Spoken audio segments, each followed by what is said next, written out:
Ya, terima kasih atas kesempatannya teman-teman Bapak Ibu sekalian telah hadir di acara kami Belajar Bersama Ahli yang diselenggarakan oleh platform dan media geosains terbesar di Indonesia, yaitu GeologiNet, Dongeng Geologi, Geologipedia, dan Belajar Geologi.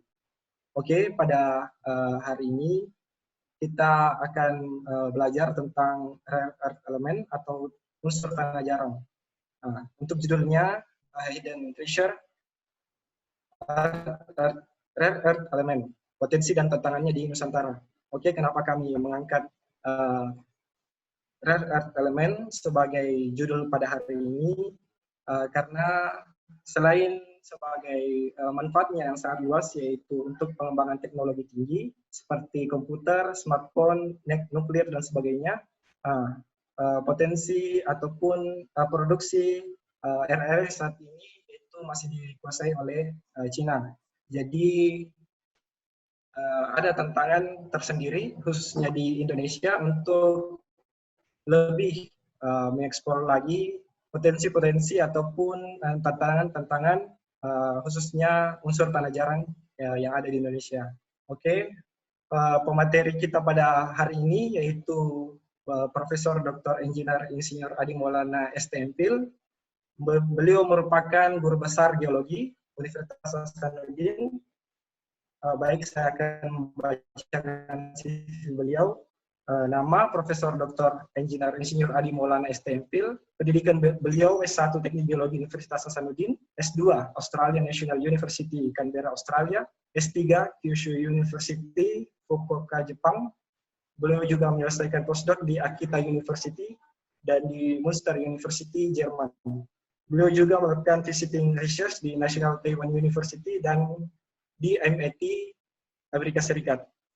Bidang ilmu beliau yaitu petrologi dan geologi ekonomi. Posisi atau jabatan beliau sekarang merupakan guru besar bidang petrologi dan geologi ekonomi Universitas Hasanuddin. Ya, sekedar informasi juga bahwa beliau mendapatkan gelar guru besarnya bulan lalu ya Prof, bulan 3 ya Prof? Iya, bulan 3. Oh ya, di usia yang masih sangat muda, yaitu pada umur 39 tahun. Jadi mungkin bisa menjadi motivasi teman-teman sekalian, khususnya geosaintis muda Indonesia, agar terus belajar dan bisa bermanfaat bagi negara. Baik, mungkin sebelumnya bisa di-share materinya, Prof? Ya, saya mau share ini, cuman ada you cannot start screen share. Maaf, Prof. Ya, silakan, Prof.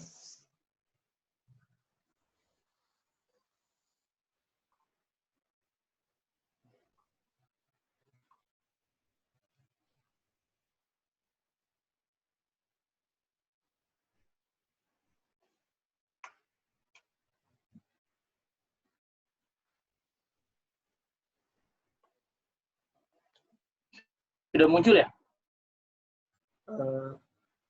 Belum, Prof. Belum, Prof. Sorry, ini laptopnya.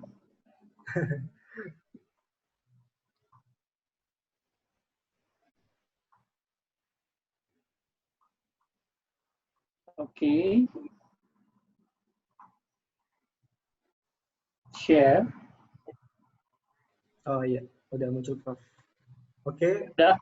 Ya, sebelum mungkin Prof bawakan materi, saya akan menyampaikan untuk aturannya. Jadi untuk sesi materinya sekitar sejam, Prof. Lalu dilanjutkan tanya jawab 30 menit. Jadi bagi teman-teman yang ingin bertanya, silahkan tulis di kolom chat, itu nama, institusi, dan pertanyaannya. Nah, nanti kami akan menyortir pertanyaan dari teman-teman, dan bagi teman-teman yang saya tunjuk agar mengaktifkan mikrofonnya dan bisa langsung bertanya ke materi. Oke, Prof. Sudah siap, Prof? Ya, oke. Waktu dan tempat saya persilakan. Oke, bismillahirrahmanirrahim. Assalamualaikum warahmatullahi wabarakatuh. Selamat siang semua. Semoga semua dalam kondisi sehat semua ya di tengah COVID-19 ini. Untuk umat muslim saya juga ingin ucapkan selamat memasuki bulan Ramadan ya, yang akan insya Allah yang akan dimulai besok hari. Oke, senang sekali bisa sharing hari ini. Terima kasih untuk Cakra ya yang untuk membuat acara ini bisa berlangsung. Saya langsung saja, tadi sudah dikenalkan ya, nama saya Adi Maulana, bisa dipanggil Pak Adi saja.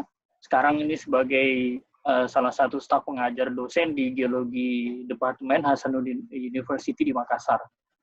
Saya nanti akan sharing sedikit bagian dari research ongoing saya dengan beberapa saintis-saintis, terutama geologis ya, baik dari Indonesia maupun juga dari beberapa negara yang kebetulan kami berkolaborasi ya untuk kemudian mencoba meneliti ya atau mempelajari bagaimana sih sebenarnya yang namanya rare earth element REE atau unsur tanah jarang. Nah, unsur tanah jarang ini atau logam tanah jarang memang masih sangat-sangat jarang dibicarakan di Indonesia. Kenapa? Karena memang untuk menuju ke industri hulunya ya itu memang masih sangat jarang yang ada di Indonesia, sehingga umumnya kita di Indonesia masih dalam taraf mengkonsumsi ya teknologi-teknologi yang sebenarnya sangat bergantung dengan yang namanya logam tanah jarang atau unsur tanah jarang. Saya mulai dari judulnya Hidden Treasure, Rare Element, Potensi dan Tantangannya di Nusantara. Saya nanti akan mulai barangkali untuk teori-teori ringkasnya saja ya, dan hanya barangkali mengupas secara garis besar ya. Saudara-saudara nanti bisa mencoba untuk mencari di referensi-referensi yang lainnya ya, seperti di Google. Kemudian ada beberapa paper-paper yang saya kira masih free ya, yang bisa diakses. Saya mulai dari barangkali mungkin kalau ada yang lihat ini sejalan dengan kondisi kita sekarang saat ini COVID ya, COVID-19.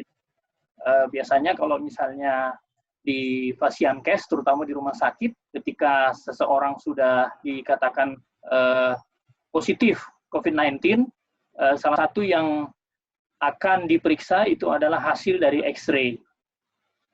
Nah, X-ray ini kita lihat ya, ini salah satu penderita pneumonia ya. Nah, apa hubungannya dengan apa yang kita bicarakan saat ini? Nah, X-ray ya yang digunakan sekarang di rumah sakit ya, kemudian juga di bidang-bidang kesehatan yang lainnya, itu sangat tergantung dengan yang namanya gadolinium atau thulium. Nah, GD dengan TU ya. Ini TM, sorry. Ini merupakan salah satu dari yang namanya unsur tanah jarang.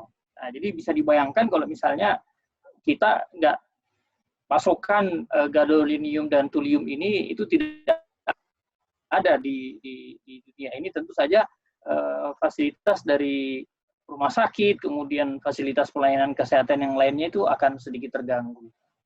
Kemudian karena saya perhatikan ini banyak pesertanya dari kaum muda ya, ini tentu saja messaging, kemudian WA, Facebook, sosial media yang lainnya. Nah, hubungannya dengan unsur tanah jarang apa?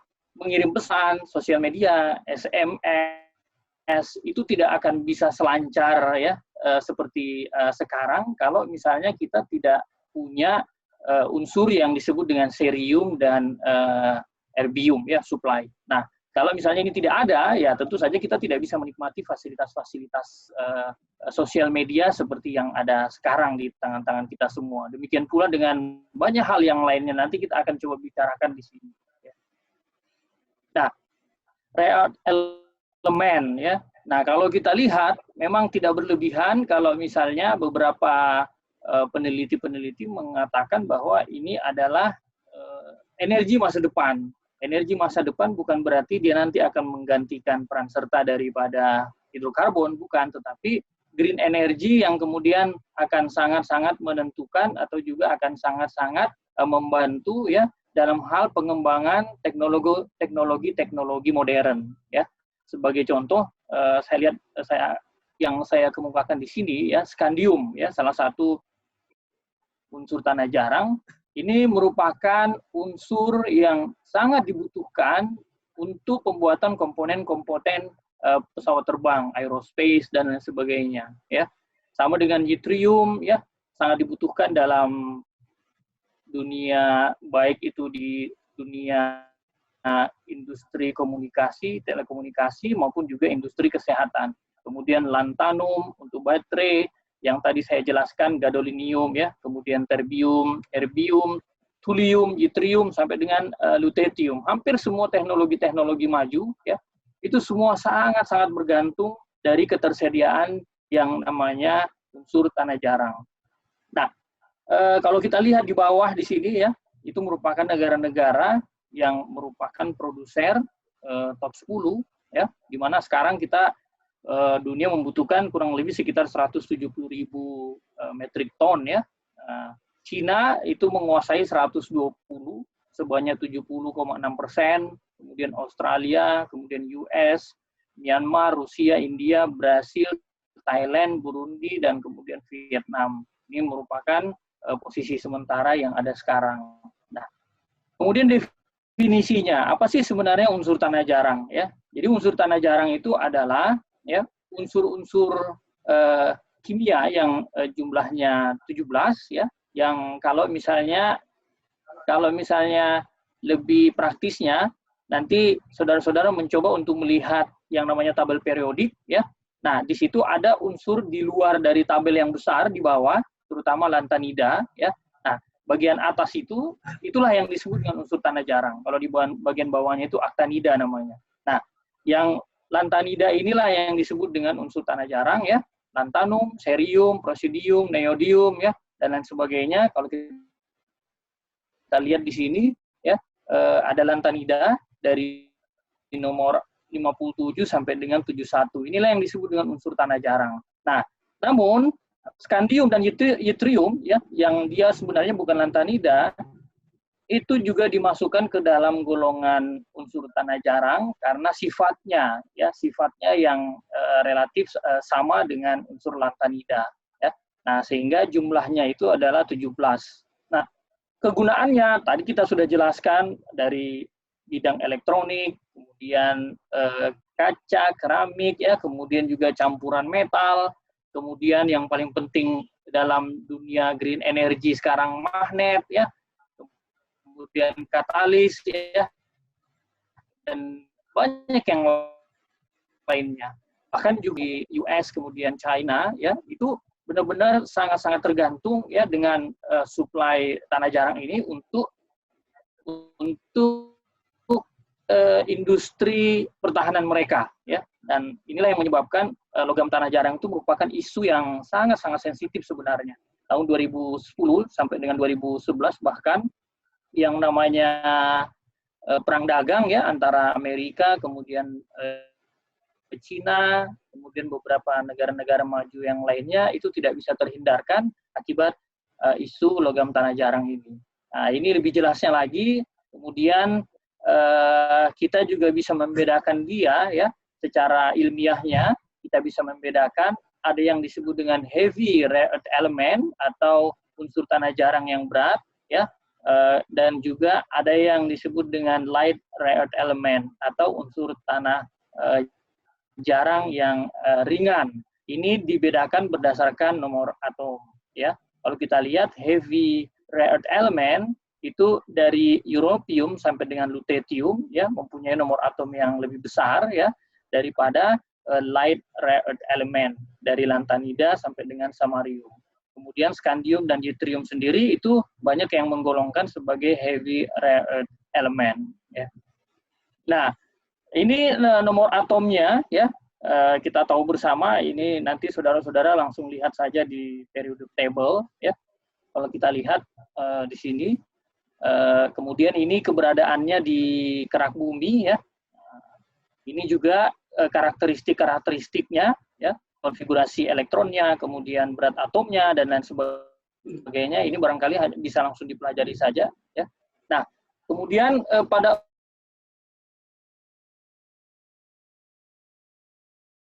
dijumpai dalam bentuk logam, ya. Nah, sehingga banyak yang menyebut unsur-unsur ini sebagai logam tanah jarang, ya. Karena mereka juga umumnya bersifat sama, mempunyai karakteristik yang sama, baik dari sifat kimia dan kemudian sifat fisiknya. Pada umumnya mereka ditemukan pada daerah-daerah ya yang mempunyai kondisi geologi yang sama, ya. Nah, kemudian juga hal-hal yang lainnya, biasanya unsur tanah jarang ini tidak bisa ditemukan dalam unsur yang sifatnya natif, ya, native element, tetapi dia merupakan bagian, ya, bagian daripada mineral-mineral. Nah, ini tabel ini adalah mineral-mineral yang kemudian mengandung unsur tanah jarang tersebut. Nah, mineral-mineral inilah yang kemudian nanti dieksplorasi, ya, kemudian dieksploitasi, kemudian unsur tanah jarangnya itu dipisahkan, lalu kemudian itulah yang kemudian diekstraksi. Jadi kalau kita ingin mencari unsur tanah jarang, ya kita cari mineral-mineral ini, ya, seperti itu. Nah, kenapa sih sampai unsur tanah jarang? Ya mungkin di Indonesia kita tidak terlalu care, ya, kita tidak terlalu care karena memang kita bukan merupakan produsen, tetapi kita adalah konsumen, ya. Nah, tetapi bagi negara-negara yang merupakan negara-negara industri besar, ya, seperti US, kemudian Cina, ya, kemudian Jepang, beberapa negara-negara maju di Eropa, ya, mereka sangat tergantung dari yang namanya rare earth element atau logam tanah jarang ini. Nah, tetapi beberapa tahun terakhir ini itu Cina menerapkan, ya, pelarangan, ya, untuk kemudian mengekspor bahan mentah rare earth element ini. Nah, hal tersebut tentu saja akan mengganggu industri-industri di negara-negara lain yang memang sudah sangat tergantung dengan pasokan yang ada di Cina. Seperti Apple, ya, yang kita pakai sekarang ini, ya, mereka sampai di tahun 2010 mereka menurunkan produksi mereka, ya, karena Cina tidak ingin untuk memasok unsur tanah jarang ini ke Apple, ya. Laptop yang kita pakai sekarang, kemudian handphone, ya, demikian pula di Jepang, ya, produksi yang namanya mobil hybrid, ya, itu sangat bergantung dari magnet. Nah, magnet ini sebagian besar, ya, komponennya itu berasal dari unsur tanah jarang. Nah, inilah yang kemudian menyebabkan dari tahun 2010 terjadi, ya, perang dagang, ya, yang kemudian menyebabkan beberapa negara-negara besar yang selama ini sangat tergantung dengan pasokan unsur tanah jarang dari Amerika ini mencoba untuk mencari sumber-sumber di negara-negara lainnya selain dari China, untuk apa? Untuk melepaskan ketergantungan, ya, daripada China. Nah, kita tadi sudah banyak membahas tentang kegunaan dari unsur tanah jarang, ya. Simple saja, memori komputer, kemudian DVD, ya, kemudian baterai yang rechargeable, kemudian telepon kita, terutama HP, kemudian magnet, kemudian lampu-lampu dan lain sebagainya, itu sangat tergantung dari unsur tanah jarang ini, ketersediaan unsur tanah jarang ini. Tapi tadi saya sudah jelaskan bahwa memang di negara kita masih sangat awam orang untuk berbicara tentang unsur tanah jarang ini karena kita bukan produsen. Jadi kita memang, karena kita hanya konsumen, ya kita nggak tahu apa yang sebenarnya kita pakai gunakan di keseharian kita itu sangat membutuhkan yang namanya unsur tanah jarang. Nanti kemudian pada saat terjadi perang dagang seperti yang tadi saya jelaskan, barulah kemudian ilmu tentang bagaimana unsur tanah jarang itu, ya, terutama para geologis, ya, kemudian para ahli metalurgi, ya, itu kemudian mencoba untuk mencari, mengaplikasikan ilmu-ilmu yang mereka miliki untuk mencari di mana sih sebenarnya keterdapatan, ya, unsur tanah jarang tersebut, ya. Kemudian ini hanya gambaran saja, ya, secara umum, ya.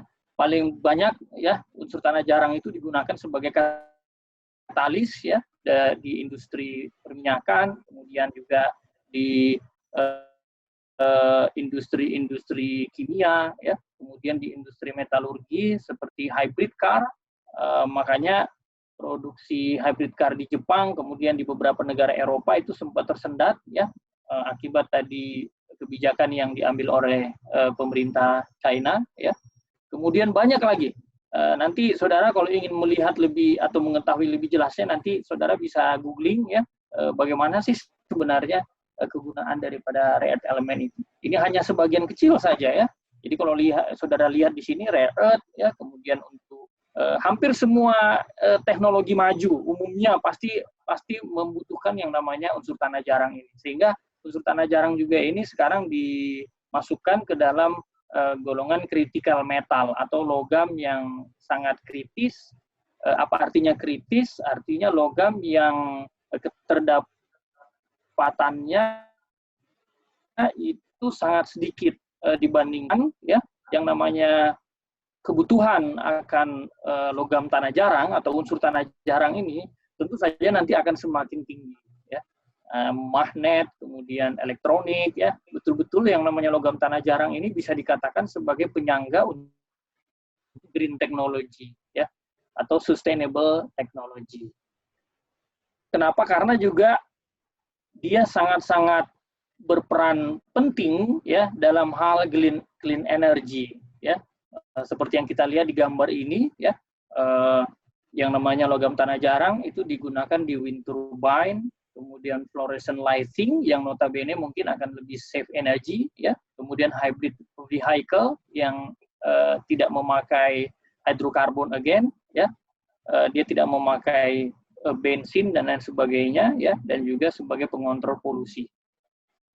Kemudian di high tech tadi kita sudah banyak membahas ya, cellphone ya, kemudian kamera, lensa kamera, kemudian mempunyai peranan yang sangat penting dalam hal kemajuan teknologi di bidang kedokteran ya, dalam hal ini X-ray dan lain sebagainya. Kemudian di defense juga ini yang membuat Amerika sekarang dengan negara-negara Eropa maju yang lainnya juga sangat concern. Kenapa? Karena hampir lebih daripada 80% mereka sangat tergantung dengan keberadaan logam tanah jarang untuk mendukung ya kemajuan ya atau kemutahiran alat-alat pertahanan mereka seperti sonar, radar ya dan lain sebagainya. Ini hanya gambaran saja ya di dunia telekomunikasi, computing, mobile dan entertainment sudah tidak bisa disangsikan lagi bahwa logam tanah jarang itu sangat dibutuhkan ya di clean technology ya. Kita sekarang dalam masa transisi ya untuk kemudian masuk ke dalam green technology di mana penggunaan bensin, penggunaan hidrokarbon itu akan semakin ditekan ya. Kemudian kita akan beralih ke teknologi yang sifatnya ramah lingkungan yang notabene semuanya tergantung dengan logam tanah jarang. Di defense ya, tadi saya sudah banyak menjelaskan, kemudian di advanced communication, GPS dan lain sebagainya ya. Kemudian di health juga sendiri ya. Nah, banyak yang bertanya ke saya, kenapa dia dikatakan sebagai unsur tanah jarang ya? Kenapa dia jarang? Nah, sebenarnya keterdapatannya sendiri itu tidak jarang-jarang amat gitu loh. Artinya apa? Artinya ada beberapa bahkan sebenarnya dia mempunyai keberadaan ya atau keterdapatan yang 200 kali lebih besar daripada beberapa unsur-unsur yang lainnya seperti emas ya. Kalau kita lihat di dalam kerak bumi ya.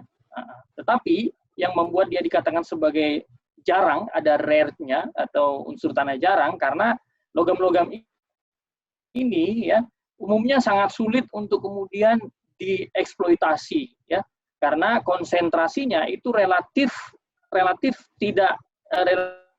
sama semua dan dia tidak membuat konsentrasi atau tidak dijumpai dalam skala yang bisa ditambang. Tidak seperti emas, walaupun dia secara rata-rata di kerak bumi atau di batuan-batuan penyusun bumi dia sangat rendah, tetapi di beberapa kondisi tertentu ya, terutama yang hidrotermal ya, kondisi geologi tertentu, emas itu nanti akan menjadi sebuah deposit atau akan terkumpul sehingga pada saat dia ditambang itu nanti akan bernilai ekonomis. Nah, kalau unsur tanah jarang ini ya dulunya dia tidak pernah ditemukan endapannya atau dia tidak pernah ditemukan depositnya yang bernilai ekonomis sehingga itulah yang menyebabkan kenapa unsur tanah jarang ini disebut sebagai jarang, ya. Nah, tetapi semakin ke sini dengan kemajuan teknologi, kemudian juga kemajuan aplikasi bidang geologi, pertambangan, dan lain sebagainya, akhirnya kita menemukan ada beberapa daerah-daerah atau ada beberapa kondisi geologi-geologi tertentu yang kemudian bisa membuat ya unsur tanah jarang ini kemudian terkonsentrasi dan kemudian bisa diekstrak ya atau bisa dieksploitasi dengan nilai ekonomis ya. Sama juga sebenarnya mereka juga lebih banyak ya dibanding dengan krom, nikel ya, kemudian molybdenum, tin, tungsten dan lead ya, tetapi sekali lagi keberadaannya mereka yaitu sangat-sangat sulit ya, sangat jarang sekali ditemukan dalam sebuah konsentrasi yang bisa diekstraksi atau bisa dieksploitasi dengan nilai ekonomis ya, tidak sama dengan logam-logam yang lainnya. Itulah yang menyebabkan kalau misalnya ada yang bertanya kenapa sih disebut sebagai unsur tanah jarang ya. Pada umumnya unsur tanah jarang ini dijumpai di 3 mineral ya, ada yang namanya monasit, kemudian bastnäsite ya, kemudian cyanotite. Ini dulu tahun semenjak sampai dengan tahun-tahun 90 sampai dengan tahun 2000-an ya, semua kebutuhan unsur tanah jarang itu diambil dari 3 mineral yang ada ini ya. Nah, sekarang saya ingin memberikan sedikit overview tentang industri yang ada. Tadi kita sudah banyak membahas bahwa China itu mengontrol lebih daripada 90% REE di dunia ini. Ya. Kemudian tadi juga saya sudah mengatakan bahwa Desember 2010 ya 2010 itu bahkan negara Cina sempat untuk mengumumkan pengurangan ekspor kuotanya sebesar 11%. Nah, inilah yang kemudian memicu adanya perang dagang ya, bahkan sampai ke World Trade Organization ya, terutama negara-negara yang sangat bergantung dari pasokan-pasokan Cina ini. Nah, berangkat dari tahun 2010 inilah beberapa negara yang lainnya memutuskan untuk melakukan intensifikasi ya, eksplorasi pencarian REE ya atau rare earth element itu di daerah atau di negara-negara yang lainnya. Ini kalau kita lihat supply and demand ya itu masih sangat-sangat besar sekali. Kita lihat ini yang biru ini merupakan supply yang dikontrol oleh negara Cina ya. Kemudian yang hijau ini rest of the world supply ya dari negara-negara yang lainnya, sementara yang ungu ya ini adalah total demand ya. Kita lihat ini dari tahun ke tahun tentu saja demand-nya ya itu akan sangat-sangat besar sekali. Kenapa? Karena kita tahu sendiri bahwa umumnya masyarakat itu punya HP lebih dari satu ya, punya laptop lebih dari satu. Bisa dikalikan saja berapa miliar penduduk dunia ini ya yang mempunyai HP, yang mempunyai laptop. Nah, itu tentu saja kebutuhannya itu nanti akan semakin ke depannya akan semakin besar. Nah, tentu akan sangat-sangat penting ya untuk menjaga supply and demand sehingga tidak ada yang kemudian bisa memonopoli komoditas ini. Ini untuk short term-nya sendiri ya. Kita lihat ini yang diagram sebelah kiri ya. Dia sudah digolongkan elemen-elemen atau unsur-unsur yang sangat kritis ya, dysprosium, niobium, terbium, yttrium, europium dan indium ya untuk 5 tahun ke depan.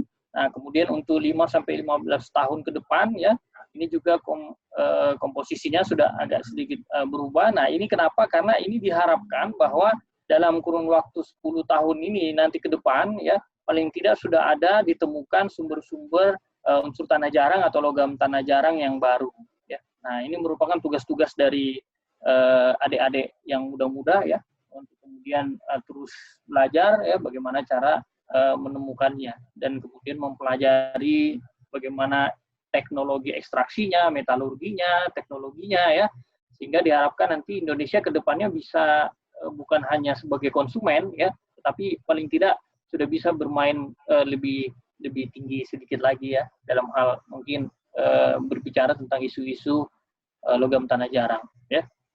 Nah, tadi saya menceritakan sebenarnya sebelum tahun 1990 ya, pemain-pemain atau negara-negara yang mengontrol supply ya itu lebih banyak dari India ya, dari deposit-deposit yang sifatnya placer ya, dan Brasil.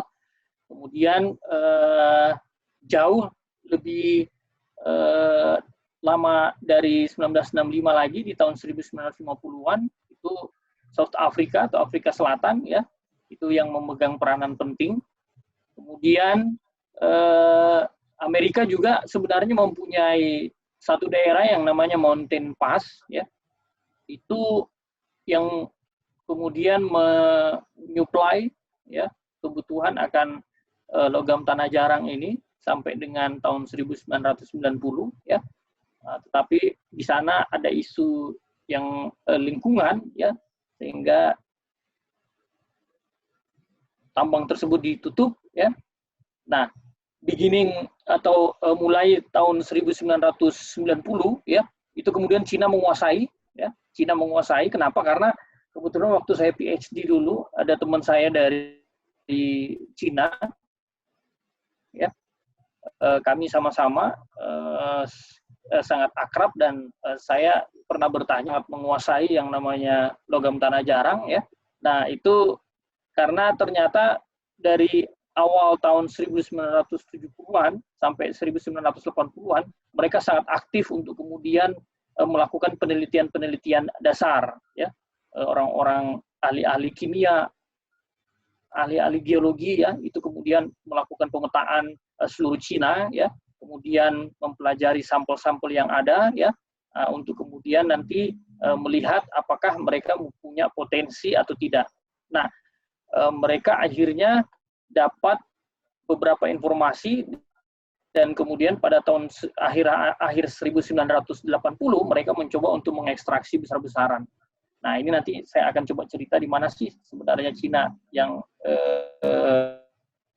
banyak sekali daerah di Cina yang kemudian banyak mengandung logam tanah jarang. Nah, sehingga di awal tahun 1990 kita sudah masuk di era Cina namanya. Nah, jadi ini disebut dengan China Era ya, atau masa di mana Cina mengontrol sangat-sangat dominan ya supply dari logam tanah jarang ini di dunia ya. Ini hanya bagaimana produksi ya. Salah satu daerah di Cina yang sangat terkenal itu disebut dengan Bayan Obo ya.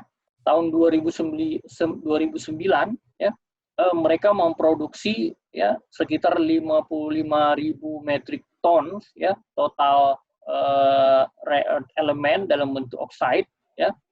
Produknya itu dalam bentuk biji besi ya.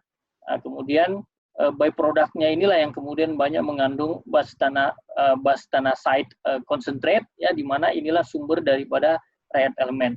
Kalau kita lihat di sini ya, di daerah Sichuan, kemudian di daerah Cina Selatan atau South China ya, mereka betul-betul mendominasi produksi ya yang tentang logam dasar ini ya.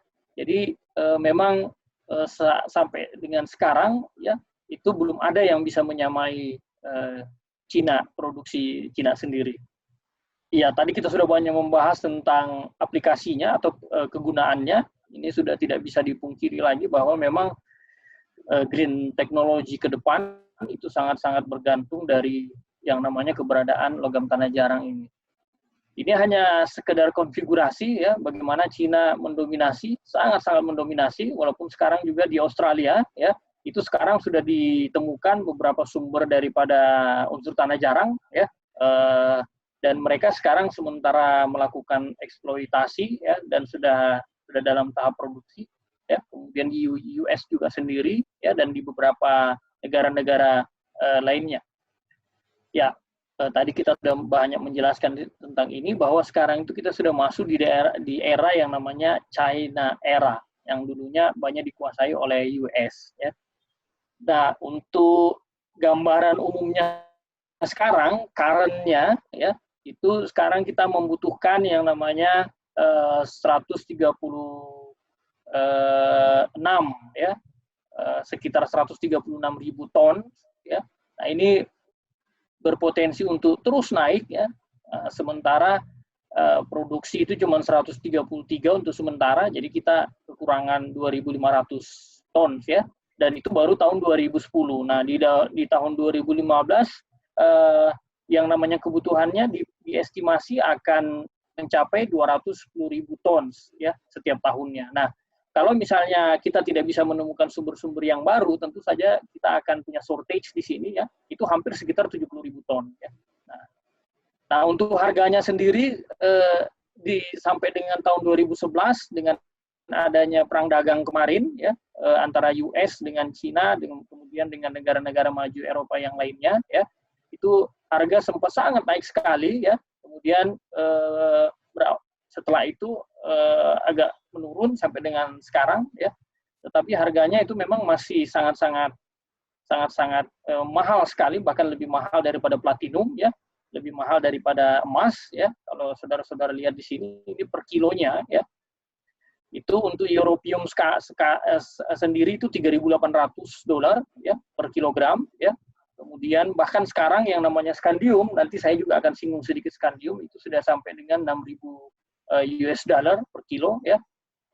Nah, jadi memang sangat mahal karena memang mereka sangat susah untuk kemudian ditemukan ya.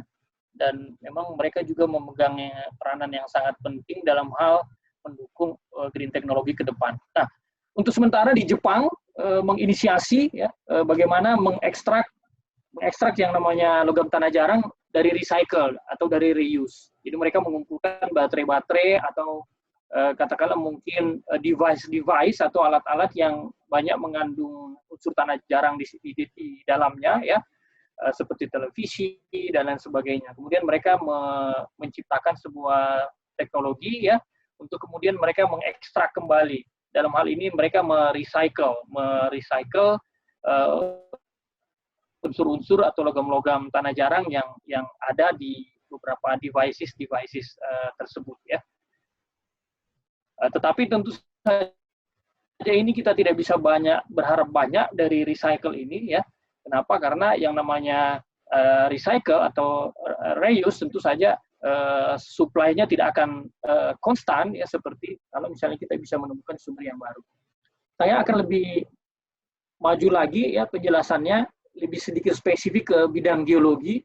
Nanti kalau misalnya ada yang bingung ya, itu nanti bisa ditanyakan atau kemudian bisa dicari di googling saja, tetapi saya berupaya untuk menjelaskannya dengan bahasa yang sangat awam ya. Di geologi itu untuk batuan dibagi menjadi 3 ya, batuan beku, batuan sedimen, batuan metamorf ya. Kemudian simpelnya sumber atau asal usul daripada mineral-mineral pembawa REE ya, itu bisa dalam bentuk batuan beku ya, dalam hal ini batuan-batuan beku yang sifatnya para-alkalin ya. Kemudian batuan beku karbonatit ya, kemudian endapan iron oxide copper gold ya, kemudian endapan yang disebut dengan pegmatit, kemudian ada juga yang disebut dengan porfiri-molybdenum ya. Biasanya ini semua berasosiasi dengan batuan beku atau batuan yang terbentuk dari hasil aktivitas kristalisasi dari magma. Kemudian ada juga batuan-batuan sedimen ya, di mana mineral-mineralnya juga banyak membawa unsur tanah jarang ya, seperti stratiform fosfat residual, kemudian paleoplacer ya, kemudian endapan-endapan placer.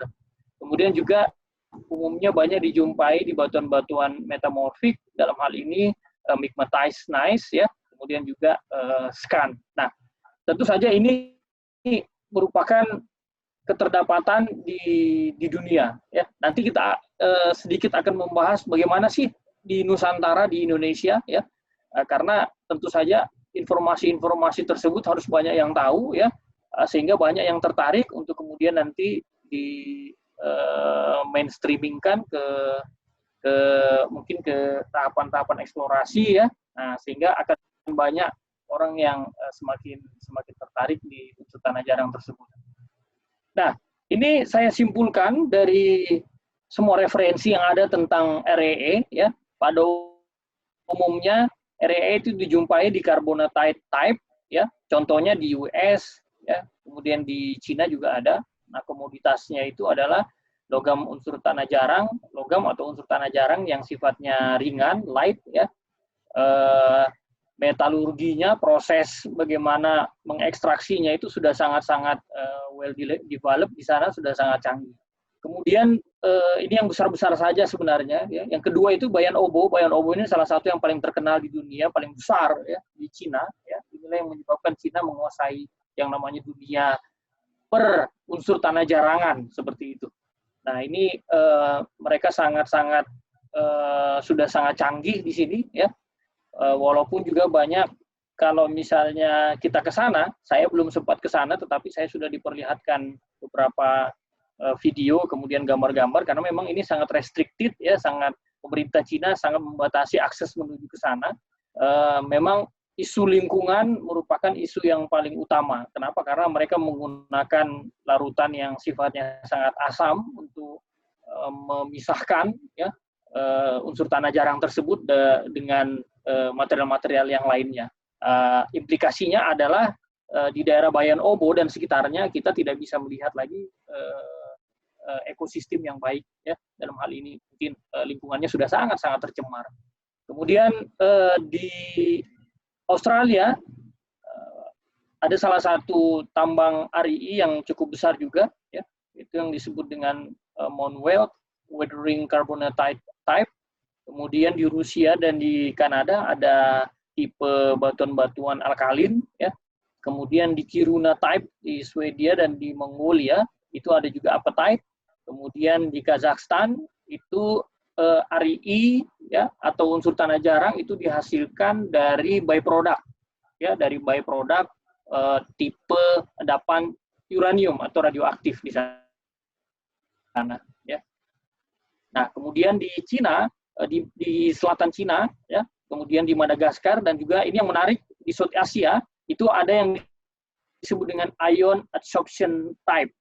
Kemudian ada yang disebut dengan placer type, India dan Malaysia. Nah, kenapa saya garis merah atau memberikan tanda merah di kedua tipe ini ya? Karena inilah yang menurut saya kita bisa harapkan di Indonesia ke depan.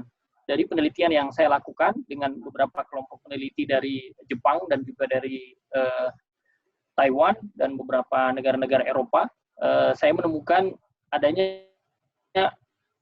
pengayaan, adanya tanda-tanda pengayaan, ya, konsentrasi RII, ya, dengan tipe ion adsorption type dan juga kemungkinan besar di placer type. Nah, nanti kita lihat bagaimana potensinya sebenarnya. Nah, saya akan bicara pertama tentang ion adsorption type deposit. Ini gambar dari Cina. Nah, inilah yang kemudian sebagai referensi untuk kemudian kita mencari di tempat lain. Jadi kita mencari jenis batuan yang sumber yang sama dengan yang ada di Bayan Obo. Ya, kita lihat apa sih sebenarnya sumbernya itu apa. Dalam hal ini tatanan geologinya itu seperti apa. Kemudian kita mencoba apakah di Indonesia juga memungkinkan untuk terbentuknya, tentu saja dengan perbedaan cuaca ya, kemudian juga perbedaan lokasi-lokasi tektonik setting ya, tentu saja kita cukup banyak topik-topik yang akan dipelajari di Indonesia. Tetapi kita mencoba untuk melihat dulu bagaimana Bayan Obo yang merupakan terbesar di dunia ya. Nah, kalau kita lihat di Bayan Obo, mereka mengekstrak, ya, mereka mengeksplorasi, kemudian mengekstraksi, ya, unsur tanah jarang, ya, itu dari hasil lapukan, batuan-batuan granitik. Ya. Kalau kita lihat, batuan-batuan granitik, karena dia di bagian Cina, itu relatif sudah merupakan agak masuk ke daerah-daerah tropis, sehingga bukan agak tinggi ya. Kemudian hasil-hasil pelapukan itu membentuk soil ya, seperti warnanya seperti ini ya, yang gambar ini. Nah, dari soil-soil inilah yang kemudian mereka mengekstraksi unsur tanah jarang ya. Nah, itu yang disebut dengan ion adsorption type deposit. Nah, tentu saja yang banyak mengontrol di sini climate ya. Nah, kalau kita lihat umumnya dia banyak ditemukan yang tipe-tipe ion adsorption ini itu umumnya banyak ditemukan di daerah-daerah yang sifatnya temperate ya, atau di area-area tropis. Nah, ini yang hitam-hitam ini keterdapatan ion adsorption ya. Di daerah Cina bagian selatan tadi ya, kemudian di daerah Myanmar di sini ya. Nah, tetapi kita juga harus ingat bahwa bukan hanya tingkat pelapukan yang tinggi sehingga dia bisa membentuk sebuah profil yang sangat-sangat besar ya, tetapi juga harus didukung dengan laju erosi yang sangat rendah. Supaya apa? Supaya mereka tetap terkonsentrasi dalam profil pelapukan tadi ya, dalam hal ini soil yang tebal tadi. Karena kalau misalnya erosinya tinggi ya, tentu saja mereka tidak sempat untuk kemudian terkonsentrasi di profil lapukan tadi ya. Pada umumnya dia merupakan batuan-batuan granit, sifatnya granitik yang kemudian mengalami proses pelapukan, weathering ya. Nah, ini kenampakannya di India, di Cina ya, di Cina bagian selatan modelnya seperti ini. Jadi ini adalah bedrocknya, atau ini adalah batuan yang kemudian setelah mengalami pelapukan nanti bentuknya akan seperti ini ya.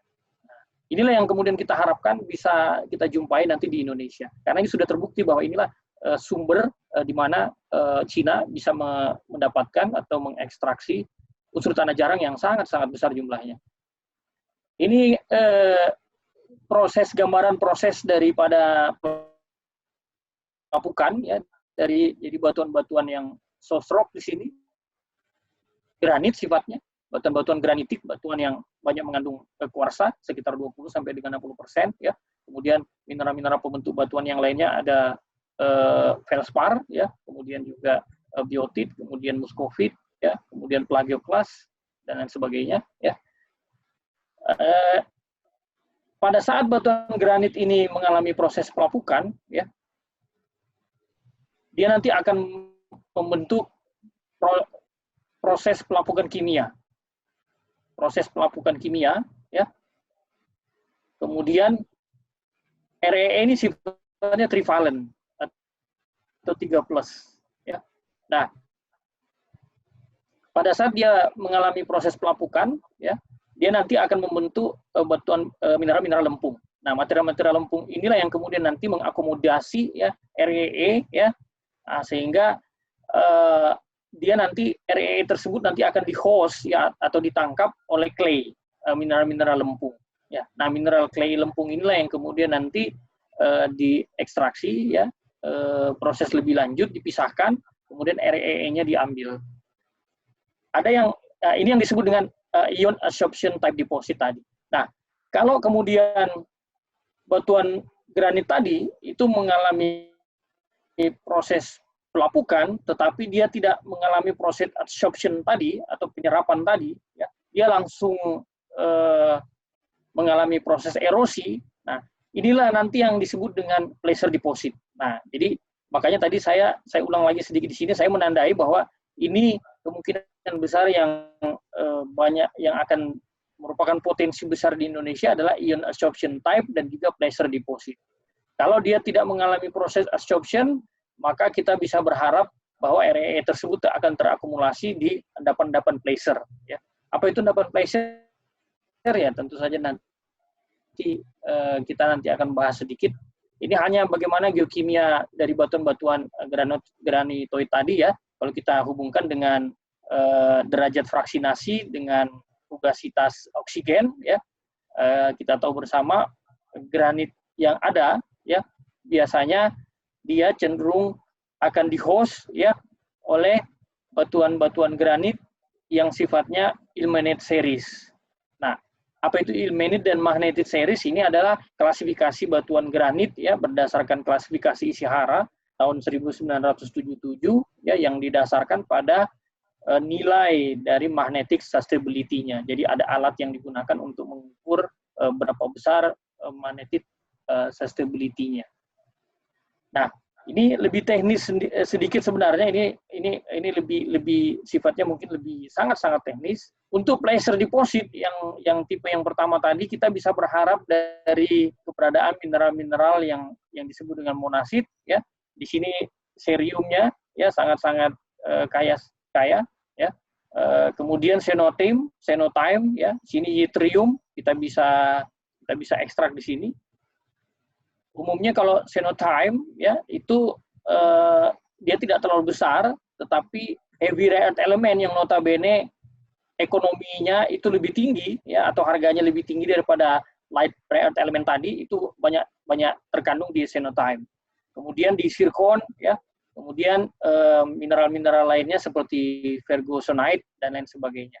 Nah, kalau di placer sendiri ya, yang dominan itu ada mineral yang disebut dengan monazite. Ya, banyak mengandung cerium dan juga sebenarnya merupakan salah satu sumber daripada radioaktif, terutama thorium.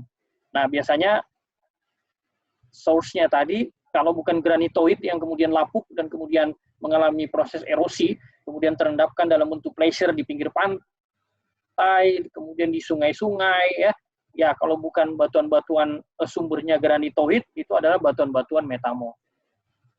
Ini salah satu yang ada di Bangka. Kita tahu di Bangka Belitung ya, di Sumatera banyak sekali granit ya. Ini salah satu yang kemungkinan besar akan sangat banyak mengandung REE ya. Nah, terutama kalau kita lihat di pantai ya, kemudian kita melakukan analisis ya, itu bisa dijumpai light REE itu 838 ppm, kemudian heavy rare-nya itu mencapai 653 ppm. Nah, ini memang masih sangat kecil ya dibandingkan dengan katakanlah mungkin yang dijumpai di South Africa, di India dan sebagainya, tetapi kalau misalnya konsentrasinya besar ya, dan kita bisa memetakan daerah-daerah yang memang lebih banyak konsentrasinya, ini tidak menutup kemungkinan 830 ppm itu merupakan viable untuk kemudian nanti diekstraksi secara ekonomi. Ini di Myanmar, kondisi di Myanmar juga ya, pasirnya itu sudah diekspor ke India ya, untuk kemudian diekstrak ya, diekstrak rare elemennya. Nah, bagaimana dengan ion adsorption? Kalau misalnya tadi placer itu relatively very simple, ya, we have a granite and then eroded. Biasanya dia terkumpul di dalam bentuk placer, ya, di pantai, kemudian di sungai, katakanlah seperti itu. Nah, kalau di ion adsorption, ya, dia ada proses yang disebut dengan adsorption. Jadi ini merupakan profil batuan yang kalau dia mengalami pelapukan. Ini adalah batuan dasar, ya. Parent granite ya, kemudian di atasnya very weakly weathered granite ya, kemudian terus menuju ke atas ya. Ini biasanya kita kalau misalnya di geologi, di geokimia ya, ini dipisahkan menjadi horizon A, horizon B, horizon C dengan horizon D ya. Tapi kalau di laterit kita banyak mengenal ada yang namanya copper-baden, kemudian limonite, kemudian saprolite, dengan ada yang namanya bedrock. Pada prinsipnya sebenarnya sama, tetapi ini lebih bersifat, kalau yang ini kita gunakan istilah horizon itu lebih ke batuan-batuan yang sifatnya mungkin lebih asam ya, granitoid dan lain sebagainya. Kalau misalnya di laterit, baru kemudian kita gunakan istilah-istilah limonite, saprolite ya, kemudian juga copper-baden di atasnya. Nah, ini sama pada prinsipnya. Kemudian pada climate tropik, ya tentu saja yang namanya pelapukan itu sangat tinggi, sehingga dia nanti akan mempengaruhi baik sifat fisika maupun geokimia dari batuan tersebut. Mereka nanti batuan tersebut yang mengalami proses pelapukan akan membentuk profil, ya, profil-profil atau lapisan-lapisan, ya, yang dikontrol. Salah satu pengontrolnya tentu saja adalah air tanah, groundwater, ya. Nah, bagian-bagian atas ya, di mana daerah soil dan kemudian di daerah profil horizon A yang ada di sini tentu saja kita tidak bisa berharap terkonsentrasi REE. Kenapa? Karena di sini terjadi proses leaching. Ya. Kemudian di bagian profil B dengan di profil C di sini, nah di sini kita bisa berharap terjadinya akumulasi daripada REE akibat adanya buffering, ya, yang di buffering dari increasing pH, ya, sehingga REE nanti itu akan diabsorb, ya, dari proses-proses atau produk-produk pelapukan, dalam hal ini clay mineral. Jadi mineral-mineral yang banyak mengandung alumina, ya, seperti feldspar, ya, kemudian dari biotit sendiri, dari muscovite, ya. Nah, itu kemudian nanti akan menjadi mineral-mineral clay, ya. Salah satunya adalah kaolinite, ya. Nah, kaolinite inilah yang kemudian nanti akan menghost REE yang ada di dalam struktur kristal. Hal ini yang disebut dengan ion adsorption ore. Nah, kalau kita kemudian melakukan ICP-MS, ya, kemudian kita coba ambil sampelnya, kemudian kita lihat, ya. Nah, kemudian kita normalisasi dia dengan chondrite, ya. Nah, nanti polanya seperti ini. Jadi ada deplesi di cerium, ya. Nah, ini salah satu penciri dari terjadinya pengkayaan REE atau yang disebut dengan ion adsorption ore. Nah, biasanya kita berharap kalau kita ingin mendapatkan REE dengan konsentrasi yang ekonomis, ya, kita berharap batuan dasarnya atau bedrocknya, ya, itu tidak terlalu banyak P2O5-nya, ya. Kemudian banyak mengandung mineral-mineral fluorocarbonate, ya, terutama alanit dan juga titanite. Kita lihat di sini, ini adalah CeO2, ini kenampakan dari scanning elektron mikroskopik, ya, dari diambil sampel daripada zona yang terlicing di sini. Dan ini dibawa di SEM, kita mendapatkan di sini ada CeO2, ya. Nah, bagaimana dengan Indonesia? Saya tadi lebih ke arah Indonesia kemungkinan besar tipe yang kita harapkan akan banyak mengandung REE itu adalah yang pertama adalah placer, ya. Kemudian yang kedua adalah ion adsorption type. Ini adalah penyebaran, ya, batuan-batuan granit yang ada di dunia, ya, kita lihat di sini. Nah, ini Indonesia. Nah, batuan-batuan granit yang warna merah ini kita lihat banyak tersebar di Pulau Sumatera, ya, spot-spot, tapi di Bangka Belitung, ya, itu sangat besar sekali.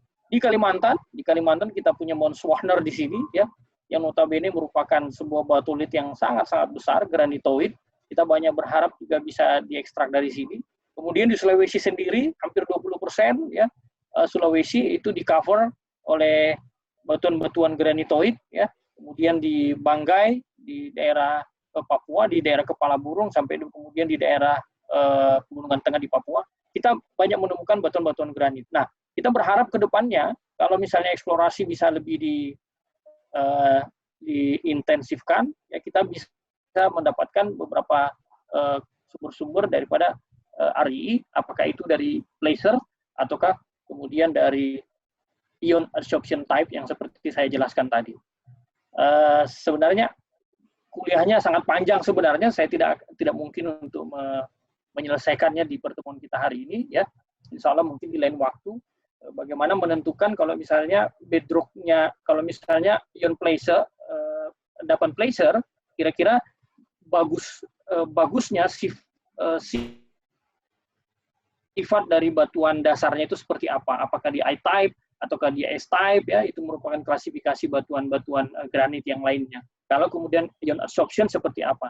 Tetapi gambarannya seperti itu. Nah, ini Sulawesi, beberapa mahasiswa saya melakukan penelitian-penelitian yang masih sangat-sangat basic, ya, dan menemukan seperti misalnya di Mamasa, ya, di Sulawesi bagian barat, ya, kita punya yang namanya Mamasa granit, itu tubuhnya itu sampai dengan 20 kali 40 km, ya. Kemudian sangat-sangat di beberapa tempat dia memberikan profil atau mengalami proses pelapukan yang sangat-sangat intensif, sehingga profil pelapukannya atau tebal soil yang merupakan hasil pelapukan tadi itu mencapai di beberapa beberapa tempat ada yang 10 meter, tapi rata-rata ada yang 3 sampai dengan 7 meter seperti yang dilihat di sini ya.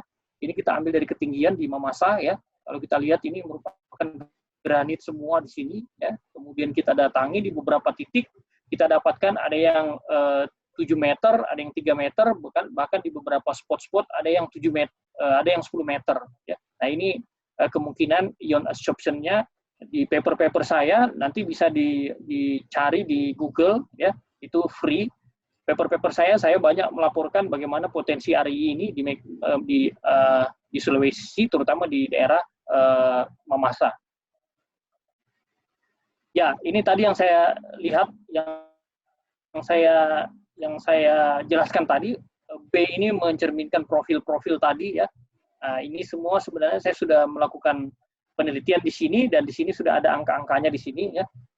Disitulah kemudian saya berkesimpulan kemungkinan besar typical ion adsorption type itu bisa berkembang di Sulawesi ya, sangat tergantung dari bedrock. Jadi kita tinggal melakukan penelitian bedrocknya seperti apa, kemudian nanti kita akan kembangkan lebih lanjut. Nah, untuk yang sesi yang kedua ini saya minta waktu sedikit, mungkin akan saya jelaskan sedikit tentang scandium. Ya, tadi kita banyak belajar tentang lantanida daripada lantanum sampai dengan lutetium yang dibagi menjadi dua tadi, ada heavy rare earth element ya, ada light rare earth element. Nah, kalau ini lebih ke scandium. Scandium itu lebih ke arah yang tadi metal transisi ya, metal transisi yang sekarang juga kebutuhannya itu semakin besar di dunia ya. Tadi saya sudah jelaskan bahwa lantanida, scandium dan yttrium itu dimasukkan, walaupun dia bukan di lantanida, tapi dia dimasukkan sebagai rare earth element karena sifatnya juga yang relatif sama dengan rare earth element yang lainnya. Kemudian menariknya karena scandium metal itu sekarang mempunyai harga yang sangat-sangat tinggi sekali, ya, more expensive than platinum, ya. Kalau kita lihat di sini, dia sampai 5.000 US dollar per kilogram, ya roughly mungkin 70-an juta per kilo. Ya. Kemudian untuk keberadaannya sendiri sebenarnya juga tidak terlalu sama dengan lantanida yang lainnya, dia tidak terlalu jarang juga sebenarnya. Ya. Untuk upper crust, ya di kerak bagian atas 14 ppm, kemudian middle crust 19 ppm, dan lower crustnya sendiri 31 ppm. Ya. Nah, sehingga tetapi anehnya sampai sekarang belum ada tambang scandium ya, sampai dengan tahun 2010 kemarin ya, sehingga kebutuhan akan scandium di dunia lebih banyak diekstrak daripada recycle. Nah, kenapa saya tertarik juga untuk melakukan penelitian tentang scandium ini ya, ceritanya panjang sebenarnya. Ini hanya saya berikan saja gambaran physical properties-nya ya. Nah, karena yang pertama sama waktu saya PhD dulu, saya di Jepang, saya tergabung dalam sebuah kelompok studi ya tentang critical metal di situ, sehingga ada beberapa komoditas-komoditas logam yang menjadi concern dari negara-negara maju ya, yang merupakan produsen alat-alat teknologi ya. Salah satunya adalah scandium. Nah, pada umumnya supply scandium itu dari byproduct. Jadi sampai sekarang memang belum ada tambang scandium, jadi dia hanya merupakan byproduct dari tambang-tambang yang ada ya. Dari Cina, dari Ukraina juga ya, belum ada produksi utama ya. Sementara demand-nya sendiri itu sangat-sangat maju atau sangat-sangat berkembang sangat cepat ya. Nah, demand-nya sendiri di mana? Komponen-komponen pesawat terbang ya. Kemudian juga alat-alat olahraga seperti stick golf, kemudian sepeda ya, yang membutuhkan alloy dengan kekuatan yang lebih kuat ya, dan juga durabilitas yang lebih, tentu saja lebih besar lagi dan lebih ringan. Nah, itulah yang membuat scandium sangat-sangat dibutuhkan oleh dunia industri yang ada sekarang. Nah, tetapi yang paling membutuhkan itu sebenarnya adalah dari dunia energi, ya. Ada yang disebut dengan solid oxide fuel cell. Nah, SOFC. Memang ini merupakan hal yang sekali lagi sangat awam di kita. Kenapa? Karena kita jangankan untuk berpikir ke sini ya, berpikir untuk bagaimana hidup untuk besok saja sebagian besar masyarakat Indonesia juga masih sangat-sangat susah ya. Nah, SOFC ini kalau saya gunakan bahasa sederhananya itu seperti genset. Kalau kita mati lampu ya, kemudian biasanya di daerah-daerah tertentu dia gunakan genset. Nah, tetapi di Jepang genset ini itu dia tidak menggunakan yang namanya bahan bakar minyak. Jadi yang digunakan itu adalah semacam konverter, yang konverter ini dari listrik, kemudian nanti dia nanti akan merubah energi panas menjadi energi listrik. Jadi nanti di Jepang sendiri SOFC ini sudah mulai digalakkan, barangkali mungkin 5 tahun, 10 tahun ke depan Jepang sudah tidak tergantung lagi dengan PLN karena masing-masing rumah mereka mempunyai yang disebut dengan solid oxide fuel cell ya. Nah, kemudian juga di industri lampu, ya, kemudian untuk harganya sendiri, ya kita lihat sendiri 5.000 US dollar per kilogram, ya, dan untuk konsumsi globalnya itu diperkirakan 10 sampai dengan 15 ton per year. Nah, ini kegunaan daripada scandium, sepeda-sepeda yang ada sekarang, kemudian ini MiG-29, ya, Rusia yang dia gunakan untuk pembuatan pesawat. Nah, ini yang saya bahasakan tadi sebagai solid oxide fuel cell ya di Jepang ya. Nippon Oil dan Energy itu sedang mengembangkan. Nah, konsepnya adalah dulu ya mereka menggunakan electrolyte yang dari yttria stabilized zirconia. Nah, dengan ditemukannya scandium ya dia lebih stabil ya, elektrolytnya lebih stabil dan lebih tahan lama ya dan sebagainya. Saya tidak terlalu menguasai teknologinya karena saya bukan orang elektro, tetapi yang jelas scandium ini sangat-sangat dibutuhkan ya untuk industri solid oxide fuel cell di masa yang akan datang. Nah, ini hanya sekedar gambaran saja bagaimana scandium itu sangat-sangat dibutuhkan juga sama dengan RI tadi yang lainnya. Sekali lagi di Indonesia ya kita masih sangat awam ya tentang kegunaan dari ini karena ya pada umumnya kita di Indonesia merupakan konsumen, tapi kita harapkan ke depan kita bisa lebih banyak berperan. Nah, dia juga banyak digunakan di industri persenjataan sebenarnya ya, ini pistol dari. Nah, tetapi saya sudah jelaskan tadi bahwa ada 2 market yang paling penting, pertama di aerospace, transport, ya scandium aluminium alloy, tentu saja membuat pesawat lebih ringan, lebih tahan lama, ya, lebih stabil. Kemudian juga di dunia energi atau di listrik, ya berupa scandium stabilized zirconium in solid oxide fuel cell. Ini gambaran saja bahwa bagaimana market value-nya, ya. Mencapai di 2025 nanti ditargetkan seperti ini ya.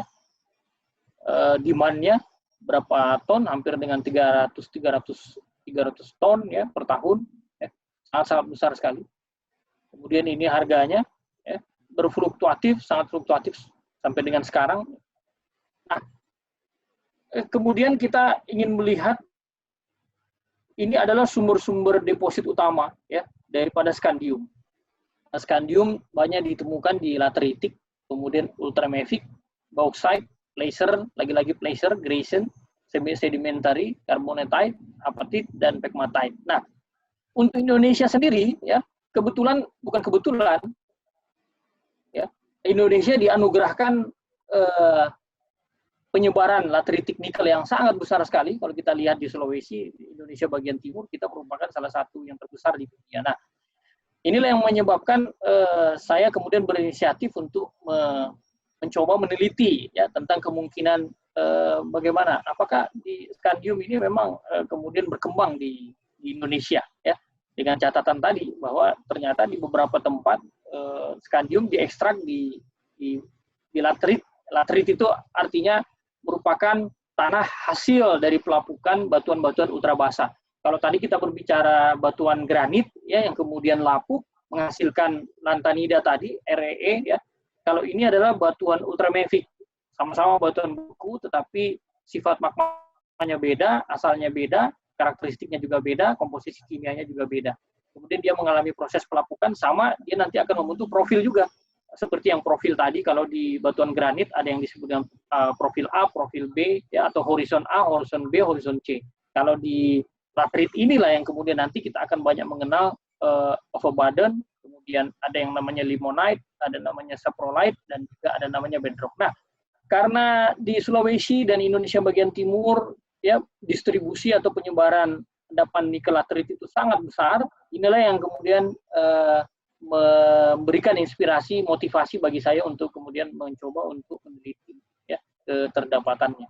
Nah, kemudian juga di 2014, nah ini juga salah satu yang membuat motivasi semakin berlipat-lipat, karena ternyata di 2014 Sumitomo Metal Mining, ya, yang di Palawan Island di Filipina, ya, itu membangun sebuah pabrik, ya, untuk recovery scandium. Nah, sebenarnya dia juga nikel laterit, sama perusahaan yang ada di Vale di Sorowako, kemudian yang ada di Maluku Utara, ya, di Halmahera, ya, ini sama, dan mereka merupakan sebenarnya adalah nikel laterit, perusahaan nikel laterit. Tetapi kemudian mereka mencoba untuk merecovery scandium, ya. Nah, kemudian setelah dia coba, ya, untuk mencoba untuk mengambil atau merecovery scandium dari nikel laterit, mereka sukses untuk mengambil 10 kg setiap bulannya di 2014. Nah, saya yakin bahwa mereka sekarang sedang mengembangkan teknologi yang lebih lagi, ya, untuk kemudian mencoba mengekstrak semakin banyak scandium dari sana. Nah, kenapa tidak di Indonesia? Nah, di Indonesia sendiri itu kalau kita bandingkan Filipina dengan Indonesia itu sangat-sangat berbeda, jauh berbeda. Artinya dalam hal ini Indonesia lebih besar. Kita lihat Sulawesi sendiri, ya, ini Pulau Sulawesi. Kita lihat penyebaran dari batuan ultramafic, ya, itu sangat besar sekali. Kalau kita lihat, ya, lengan tenggara Sulawesi dengan lengan timurnya itu hampir 80% itu di coverage atau ditutupi oleh ultramafic rock, ya, di Morowali, di Sorowako, dan lain sebagainya, sampai dengan di daerah Sulawesi bagian timur. Nah, tentu saja ini merupakan sebuah hal yang sangat-sangat prospek ke depannya. Nah, inilah yang kemudian saya coba untuk kemudian kita teliti, ya. Nah, kemudian saya juga mendapatkan informasi di tahun 2010 juga mencoba untuk mengekstrak scandium dari laterit. Nah, mereka punya nikel juga di sini, ya, di daerah Australia bagian utara, ya, di dekat Cairn. Nah, kemudian mereka mencoba mengekstrak scandium dari profil laterit yang ada di sana. Nah, inilah yang kemudian saya coba untuk nah, ini penyebaran ultramafic yang ada di Indonesia. Jadi kalau kita lihat itu besar sekali, dan ini sangat-sangat prospektif kalau menurut saya, ya. Tapi tentu saja kita membutuhkan waktu, dan juga tentu saja membutuhkan banyak pihak yang terlibat, sehingga nantinya penelitian-penelitian ini memang betul-betul mempunyai hasil yang menggembirakan. Nah, ini kemudian saya disponsori oleh, kebetulan mendapat hibah dari Jepang, ya, bekerja sama dengan Advanced Institute of Science and Technology di Jepang, di LIPI, ya, dengan Dr. Sanematsu. Kebetulan dia adalah salah satu teman saya waktu sesama mahasiswa waktu PhD di Kyushu University, ya. Kemudian kita melakukan penelitian, bekerja sama dengan PT Vale. Kita diizinkan untuk masuk di beberapa lokasi, tapi tentu saja dengan akses yang sangat terbatas, ya. Kemudian kita mencoba untuk mempelajari bagaimana keterdapatan atau penyebaran scandium yang ada di sana. Nah, ini adalah profil-profil yang dibentuk ketika ultramafic rock mengalami proses pelapukan. Kalau tadi batuan granit, ya, kalau ini adalah batuan ultramafic. Yang satu bersifat sangat asam dengan komposisi silika di atas 66%, ya. Sementara untuk ultramafic rock, batuan-batuan yang sangat-sangat basah sifatnya, ultramafic, ultra basah, dengan komposisi silika yang lebih rendah daripada 45 weight persen. Nah, ini adalah bedrocknya ultramafic rock, ya. Biasanya peridotit, kemudian dunite, ya, kemudian pyroxenite, dan sebagainya. Kemudian ketika mengalami proses pelapukan, biasanya mereka akan membentuk sebuah profil laterit, ya, idealnya bedrock, kemudian saprolit, kemudian limonit, dan juga ada overburden. Nah, tetapi di beberapa titik kita tidak bisa mendapatkan sebuah profil laterit yang horizontal yang bagus sekali. Dan itu sangat bergantung dari air tanah, kemudian ada struktur geologinya, ya, kemudian beberapa faktor-faktor geologi yang lainnya. Nah, untuk di daerah yang kami lakukan penelitian sendiri, itu bedrocknya modelnya seperti ini, kemudian saprolit, kemudian ada limonit, dan juga ada overburden zone di atasnya. Nah, kemudian kita mencoba untuk melakukan penelitian detail dari petrografinya, ya. Ada beberapa tempat di sini, ada East Block, ada West Block, dan juga ada di PTA di sana, di Sorowako. Kemudian kita buat sayatan tipis untuk bedrocknya sendiri, ya. Di East Block banyak disusun oleh peridotit, sementara untuk di West Block sendiri didominasi oleh dunit, ya. Kemudian di PTA sendiri very highly serpentinized ultramafic rock, artinya batuan-batuan ultramafic sudah mengalami proses serpentinisasi yang sangat kuat, ya. Nah, ini hasil yang kita dapatkan dari penelitian, ya. Ini dari atas, ini adalah profil dari tadi, limonitnya ada saprolitnya, ada bedrocknya. Nah, ini saya jangan terlalu pusing melihat angka-angka di sini, tetapi saya menyimpulkan saja langsung di sini bahwa konklusinya, ya, terjadi pengayaan skandium di lapisan-lapisan laterit, artinya lapisan-lapisan di bawah overburden, di atas saprolit, ya. Kalau kita lihat di sini, kemudian skandium sendiri terkonsentrasi di layer-layer limonit, ya. Layer limonit kita ketahui banyak mengandung Fe, tapi dia miskin Ni. Nah, kita coba untuk masukkan ke dalam diagram hubungan antara skandium dengan nikel. Nah, kita lihat di sini, ya, bahwa sampel-sampel limonit, ya, banyak sekali mengandung skandium, ya, tetapi nikelnya sangat rendah, di bawah rata-rata di bawah 1,2 ppm, ya. Sorry, 1,2%, kurang lebih, ya, 1,2%, di bawah 1,2%. Skandiumnya sendiri sampai mencapai 90 ppm, ya. Kemudian untuk kobal sendiri, kobal salah satu unsur logam yang sangat-sangat penting juga, ya, di teknologi modern.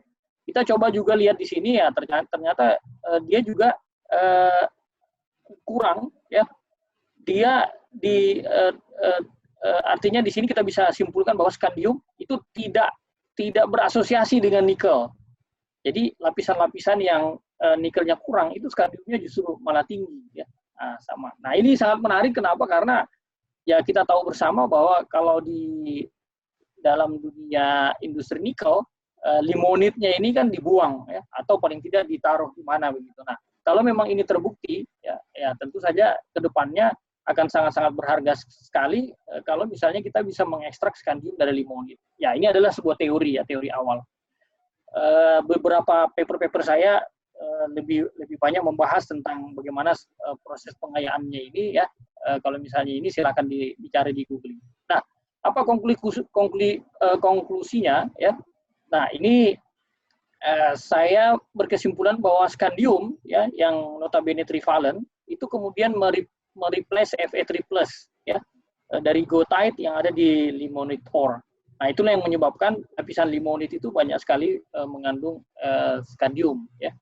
Nah, tetapi saya juga banyak mendapatkan, saya lupa untuk memasukkan di paper saya atau di bahan presentasi saya hari ini karena panjang sekali, bahwa dia juga sangat dipengaruhi oleh bedrock, ya, komposisi dari bedrock itu sendiri, ya.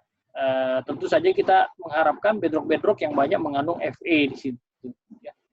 Nah, future work sekarang kami lagi meneliti proyek bagaimana kandungan skandium di piroksin dan juga di olivin yang kemudian kita analisis dengan menggunakan laser ablation inductive coupled plasma mass spectrometer. Ya, saya kira sudah 1 jam lebih barangkali, ya. Saya sudahi saja, ya. Tentu saja ini tidak bisa tercover semua, ya, karena ini hanya pengenalan saja supaya lebih banyak yang mengetahui apa sih sebenarnya RII itu ya, kemudian kedepannya seperti apa ya. RII sendiri untuk aplikasi di studi geologi, karena saya mengajarnya di geologi, itu sangat banyak sekali sebenarnya ya. Kita bisa gunakan anomali lantanum ya, cerium, europium, yttrium ya, neodymium, itu di aplikasinya di beberapa aplikasi. Yang pertama untuk studi paleo-environmental ya, untuk studi provenance juga, untuk proses-proses sedimen ya. Kalau di petrologi kami menggunakan untuk petrogenetic modeling ya, untuk menentukan proses-proses magmatiknya seperti apa. Kemudian juga di geokronologinya juga banyak menggunakan aplikasi REE, paleoclimate reconstruction dan lain sebagainya. Ya, ini nanti bisa dibaca saja ya, aplikasi geologi, aplikasi atau pemanfaatan RII ya untuk kepentingan geologi.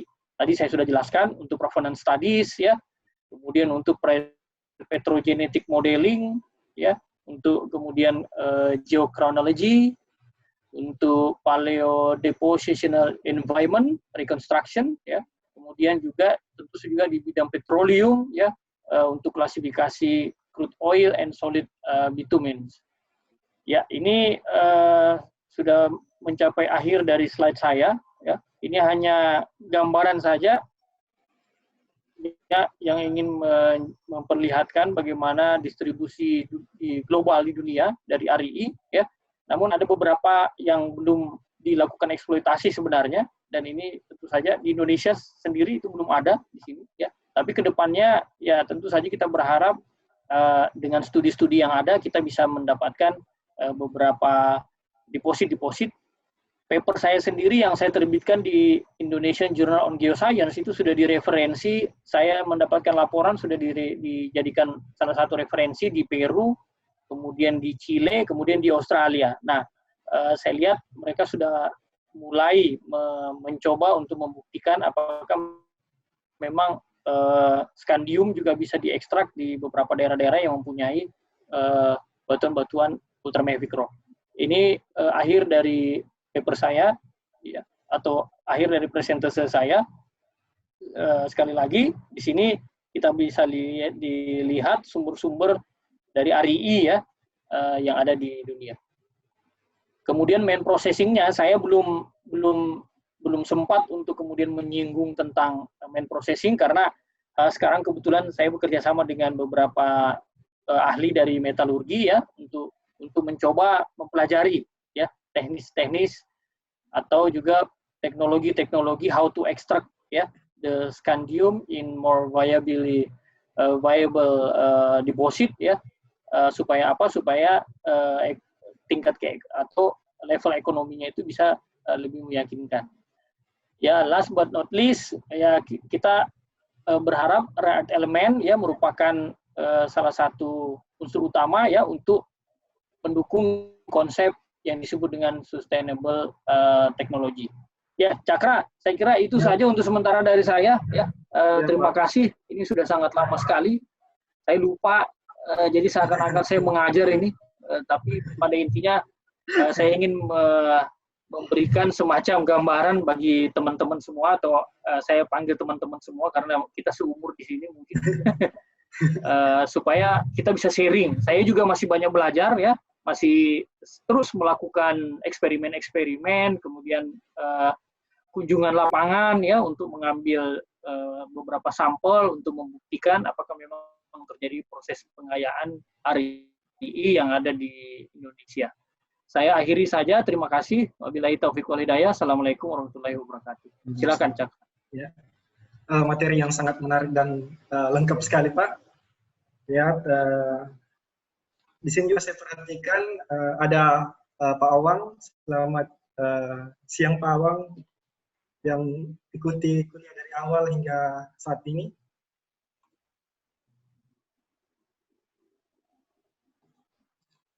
Ya, mungkin bisa dihidupin. Selamat siang, Pak Awang.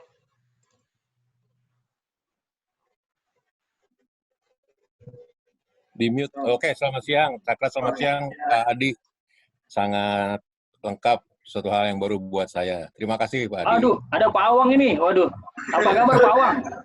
Baik Pak Adi, sehat-sehat selalu. Terima kasih, presentasinya lengkap sekali.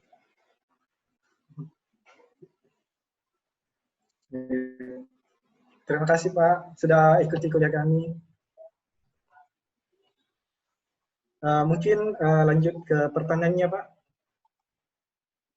Oke, untuk pertanyaan pertama dari Dodi 72 Bubble, saya persilakan.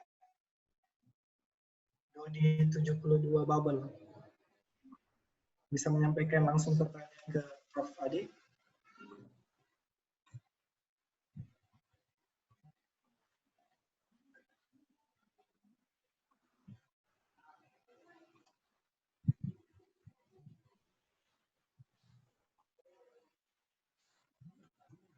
Oh, atau dibacain aja ya Pak? Ya, dibacakan aja. Oh iya. Ini dari Dodi 72 Bubble. Pertanyaan dia Pak, di Provinsi Bangka Belitung sebagai salah satu daerah potensi unsur tanah jarang berasal dari tailing penambangan timah. Nah, menurut Prof, bagaimana untuk mengoptimalkan potensi tersebut sehingga bisa memberikan kontribusi kepada Pemda, karena selama ini hanya dijual atau dikirim dalam bentuk curah atau pasir dengan tongkang dibawa ke luar negeri. Terima kasih katanya Pak, salam dari negeri Laskar Pelangi. Itu pertanyaannya Pak. Jadi ya, cara... Oke, saya kira pertanyaannya sangat baik sekali ya. Sebenarnya ini isunya memang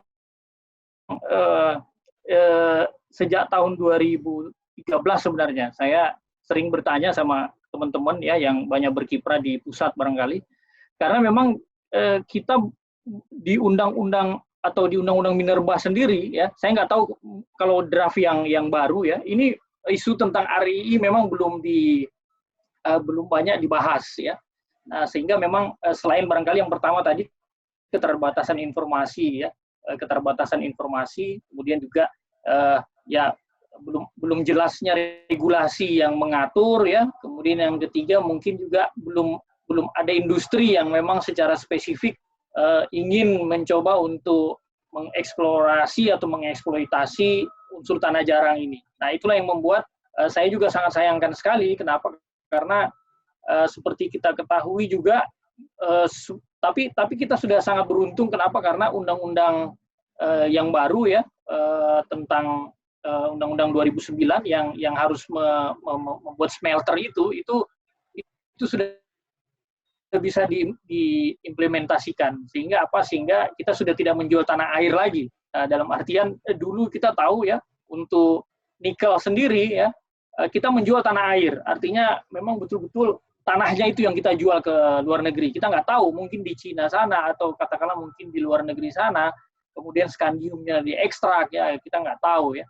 Sama halnya juga dengan RII juga mungkin. Nah, tetapi mungkin ke depannya menurut saya pemerintah memang harus lebih concern.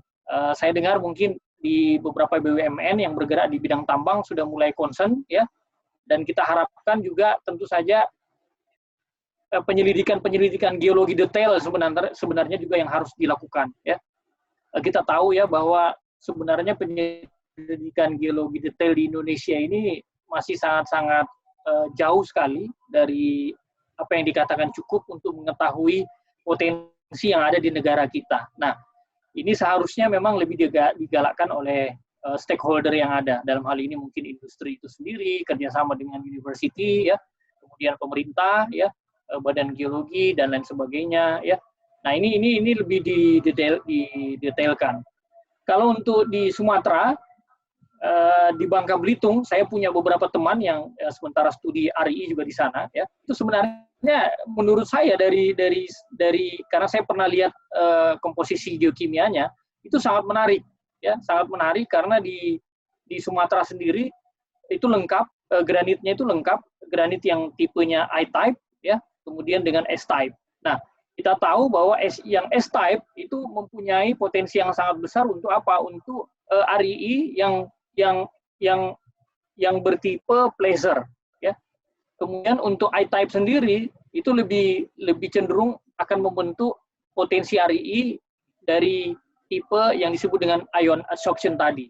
Nah, sehingga memang diharapkan ke depannya penyelidikan geologi detail ya, kemudian juga katakanlah willingness juga dari pemerintah ya, kemudian dari stakeholder yang terkait ya, itu bisa lebih fokus ya untuk mengembangkan industri RI di Indonesia, sehingga kita bisa mengambil manfaat yang lebih besar daripada kita menjual, katakanlah menjual pasir ya ke daerah-daerah atau ke negara-negara lain, mengekspor pasir ya yang barangkali mungkin teknologi yang ada di sana bisa lebih mampu untuk mengekstrak. Nah, saya juga ingin menggarisbawahi teknologi. Kita juga sedikit bermasalah di teknologi. Kenapa? Karena untuk mengekstrak RII memang diperlukan teknologi yang agak sedikit advance ya. Nah, ini yang kemudian harus kita kembangkan. Nah, saya juga berharap para saintis-saintis di Indonesia ya, teman-teman dari metalurgi, dari teknik kimia ya, itu mencoba untuk mengembangkan ya metode-metode bagaimana how to extract the RII ya. Salah satu kendala yang kita hadapi, yang saya juga hadapi dengan beberapa industri yang bekerja sama dengan saya ya, itu adalah teknologi. Kita punya beberapa daerah prospek ya, dari hasil penelitian saya prospek skandiumnya itu sangat tinggi sekali, tetapi kita kita masih mencoba untuk mengembangkan teknologi yang tepat untuk kemudian mengekstrak skandium tersebut ya. Jadi memang yang pertama willingness ya, kemudian regulasi, kemudian yang ketiga juga teknologi. Kalau misalnya semua stakeholder bisa concern ya, saya yakin juga semakin ke depan ya, kalau iklim eksplorasi, iklim penyelidikan ya itu disupport ya, saya yakin juga insya Allah mungkin ke depan nanti kita bisa menemukan sebuah teknologi yang bisa lebih efektif untuk mengekstrak RII tersebut ya. Saya kira itu barangkali Cakra. Iya, iya. Oke Pak, untuk pertanyaan kedua dari Ramadan Ibnu dari University Malaysia Kelantan, yang dia tanyakan ini, faktor apa yang menghubungkan konten antara uranium dan unsur tanah jarang di hidrotermal, pembentukan hidrotermal, khususnya pada pembentukan garnet. Ya. Yang kedua Pak, dapatkah kita membandingkan antara atau membedakan antara pembentukan unsur tanah jarang yang terbentuk secara primer dan terbentuk secara metamorfik,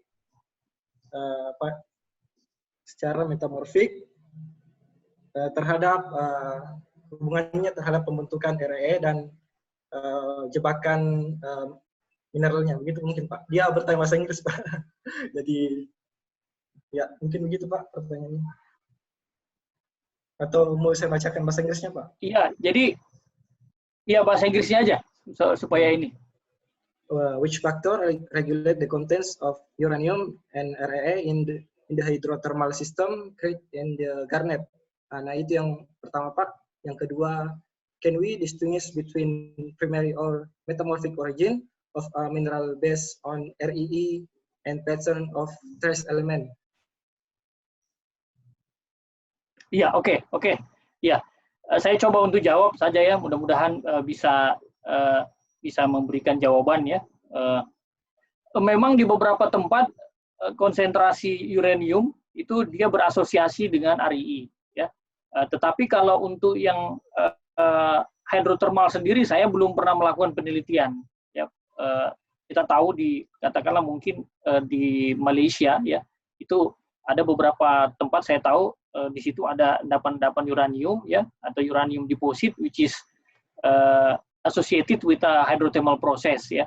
Nah, yang saya tekuni sekarang, bukan tekuni sebenarnya, ada salah satu topik penelitian saya itu adalah laser dengan ion adsorption ya. Jadi saya tidak terlalu mendalami untuk asosiasi hubungan antara keberadaan uranium dengan RII ya. Tetapi bahwa kemudian di beberapa deposit yang ada di dunia ya, uranium tersebut closely related dengan keberadaan RII itu sudah confirm ya. Kita tahu di Rusia ya, kemudian di beberapa tempat di Kazakhstan dan lain sebagainya seperti yang tadi saya jelaskan.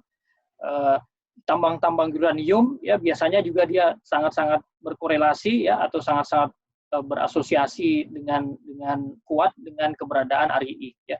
Kemudian yang kedua bagaimana dengan metamorfik ya saya pernah melakukan studi ya tentang hubungan antara kondisi metamorfik high pressure ya atau high pressure metamorphic rock dengan keberadaan unsur-unsur tanah jarang tersebut. Nah, di beberapa sampel yang saya temukan ya itu memang terjadi pengayaan yang namanya RII, terutama ketika sebuah batuan metamorf itu banyak disusun oleh mineral-mineral zirkon ya, mineral zirkon, kemudian epidot ya, kemudian apatit ya.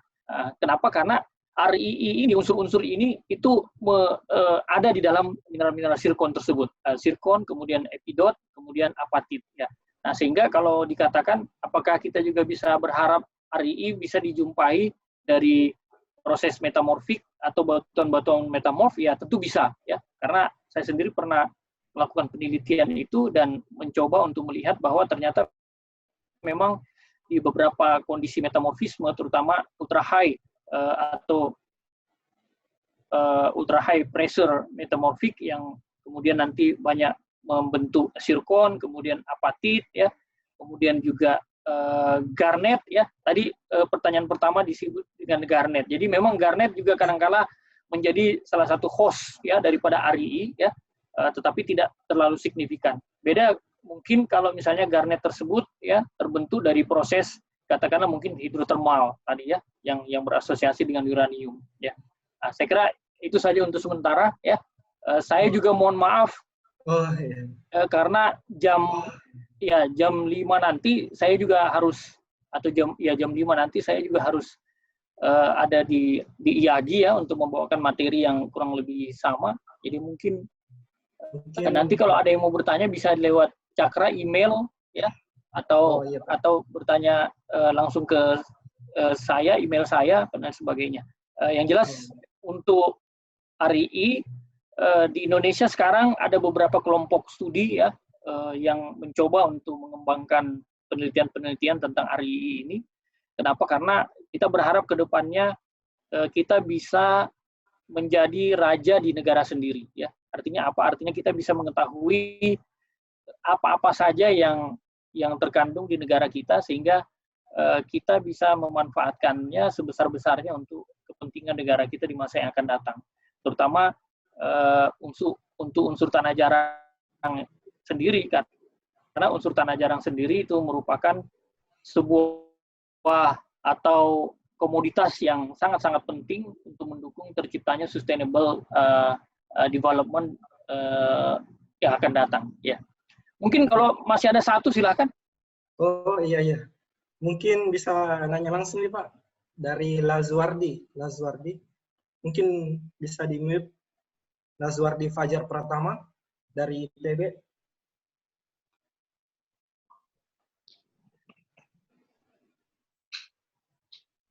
Halo. Halo, ya silakan Mas. Iya, ini saya mau menanyakan ini aja. Apakah sudah ada peran dari pemerintah untuk memajukan industri di RE ini? Seperti ya tadi dukungan regulasi, program kerja, infrastruktur, dan lain-lainnya. Lalu apabila belum, apa yang sebaiknya dilakukan oleh para ahli yang bekerja di bidang REE ini untuk agar pemerintah itu tertarik untuk mengakselerasi dari kemajuan industri REE ini? Paling itu aja sih. Boleh. Silakan Pak. Oke. Ya, terima kasih. Oke, terima kasih. Menurut pengamatan saya ya sejauh yang saya amati, memang sekarang pemerintah sudah mempunyai roadmap yang jelas tentang RII ini. Kalau mungkin 2010 waktu saya pertama kali pulang ya, kemudian mencoba untuk melakukan semacam penelitian ini itu belum terlalu regulasi belum terlalu clear ya, tetapi sampai katakanlah mungkin 2013, 2014, 2015, bahkan untuk kebetulan saya pengajar yang di bawah naungan Dikti, ya, atau dulu Kemenristek Dikti, ada satu slot penelitian yang memang khusus untuk material maju. Ya. Nah, material maju ini ya salah satu klasifikasinya itu adalah unsur tanah jarang, kemudian litium, ya, kemudian katakanlah mungkin to some extent saya bisa mengatakan willingness itu sudah ada.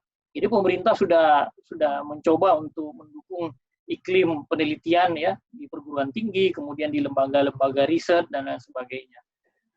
Tapi memang mungkin karena ini sifatnya high technology ya, jadi belum kemudian di mainstreamingkan ya. Dalam hal ini hanya kelompok-kelompok studi yang katakanlah mungkin S3, S2 ya, S1, karena memang banyak hal yang kemudian harus dikerjasamakan di sini. Tetapi pada yang tadi saya jelaskan, pada umumnya saya bisa mengatakan pemerintah sudah semakin ke sini sudah semakin mendukung ya penelitian tentang RII ini. Tinggal tentu saja saya bukan domain saya untuk berdiskusi tentang political will-nya seperti apa, karena itu sudah katakanlah mungkin pembicaraan level-level atas ya. Yang ingin saya katakan bahwa sudah ada environment ya, sudah ada lingkungan. Dalam hal ini kalau bagi kami di perguruan tinggi ada hibah-hibah yang memang khusus di advanced material ini. Tetapi mungkin kalau dia lebih di mainstreamingkan lagi ya, seperti apa? Seperti katakanlah mungkin Badan Geologi ya, Badan Geologi punya program pemetaan detail ya, yang dikerjasamakan dengan university ya, untuk kemudian lebih mencoba memetakan secara detail. Kemudian dari sini mereka juga mengusulkan ke pemerintah ya. Nah, ini saya kira akan lebih bagus ke depannya. Sambil kemudian tentu saja di bagian hilirnya nanti ya industri ya. Nah, itu dicoba dibangun karena kita punya BUMN yang bergerak di bidang tambang ya, katakanlah mungkin Antam, kemudian ada beberapa perusahaan besar yang lainnya. Ini mencoba untuk bermain di situ. Dan kalau misalnya kita mencoba untuk membuat sistem yang katakanlah mungkin lebih bagus lagi ya, dari hulu sampai dengan di hilir ya, kita tidak akan kehilangan peran ya, mengingat menurut saya pribadi potensi RII ini sendiri di underexplore ya. Nah, kalau misalnya teman-teman di metalurgi itu punya grup-grup studi ya yang didukung oleh BUMN, didukung oleh pemerintah, itu akan sangat-sangat masif ke depannya, dan saya kira nanti ke depan Indonesia bisa berbicara lebih banyak untuk masalah teknologi RII atau logam tanah jarang ini ke depan ya. Ya, saya kira itu saja, Cakra. Oh iya Pak, sekali lagi saya ucapkan terima kasih kepada Prof. Adi Maulana yang telah menyempatkan waktunya untuk sharing pengalaman dan pengetahuan beliau di acara kita pada hari ini. Terima kasih juga saya sampaikan kepada Pak Awang yang sudah mendengarkan materinya dari awal hingga akhir, serta teman-teman